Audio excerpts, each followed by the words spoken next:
Hey guys, so I got a new trimmer in my inventory. This is a Bolens BL100. This is a later model. I can tell because the recoil's in the center. Older models used to have it right here on this side. The story behind this one is the fuel lines just rotted right off. The guy said it'll still run, it just needs new fuel lines, so I believe him. I plan on getting this done as quickly as possible, so I'm not going to spend too much time on this. This one does have compression. Yeah, man, it's got good compression. So this thing is a worthy item to fix. All right, let's get to work.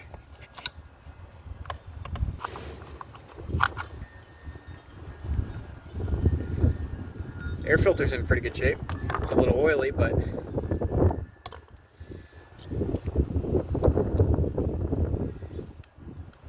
oh yeah, these fuel lines are gone. This is exactly what happens if you put ethanol gas in here. This is what it can do to your equipment. This one's really stuck on there. Here, I'm gonna take the carburetor off anyway, so let's take it off. I forgot about this part. I think you're supposed to. Sorry about the wind, guys. All right, I'm gonna disassemble the carb right here and see if it needs anything. Oh, these are Phillips. All right, I'll be right back. Okay, I got my screwdriver. Let's take it apart.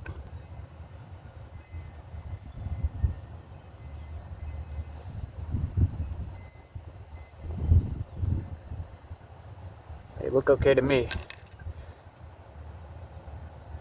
I'm gonna blast this real quick. Actually, I'm gonna hold off on that for right now. I just want to see if the metering diaphragm is okay. Okay, I got it separated, and it's not as bad as I thought it was. I mean, this would still do okay, but it probably isn't going to be working the best because this diaphragm's on its way out. So, I tell you what, I'm going to leave this alone. I'm just going to put it right back in. But first, I'm going to check this screen real quick. Alright, I don't have carb cleaner anymore. I just have starter fluid. This is going to have to do.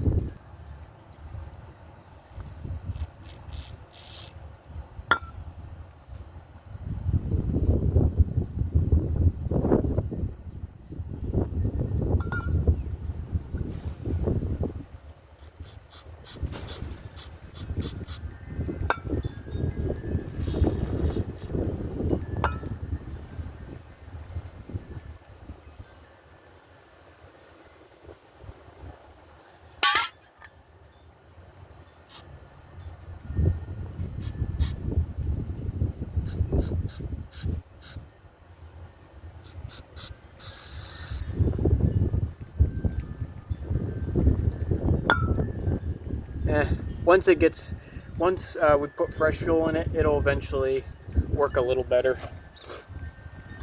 I'm gonna put it back together at this point.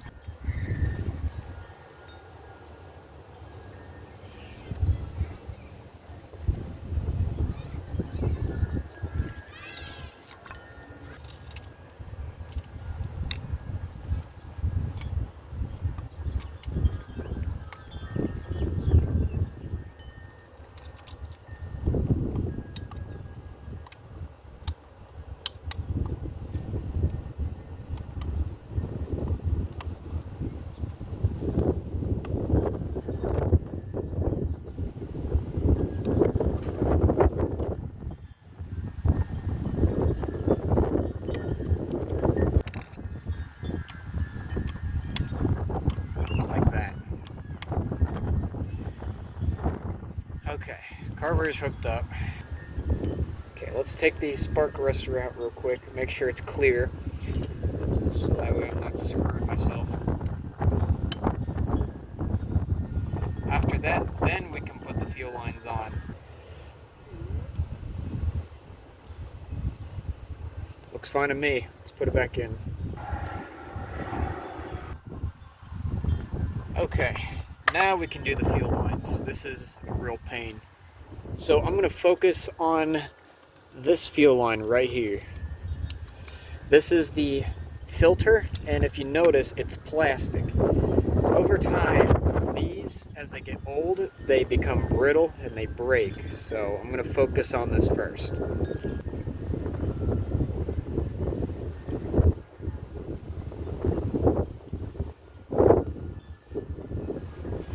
All right.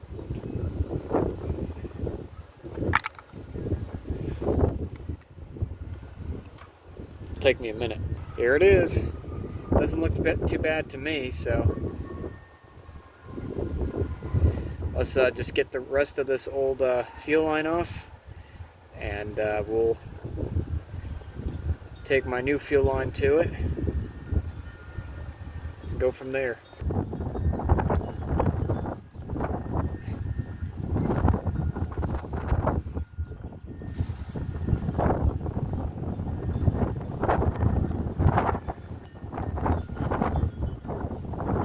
Okay, so once you got your fuel filter on there, just pull it down from the bottom, turn it over, and you will pull it until it bottoms out completely. Okay, the washer was a real pain to get on, so this line here is going to go straight to the carburetor inlet. Okay, so if I remember right, so this port right here is blowing and the top one is sucking. So if I remember right, I think that the port that is blowing, the port that's blowing is probably going to go to the tank here. Okay, so I got it connected here. I like to leave just the right amount of length so that way the lines look nice and uniform. So I ran out of yellow line, so I'm using this little one, which should work fine. Alright, it took me a bit of time, but I got it ran. Now we'll know if all this work was worth it or not by putting fuel in the tank. So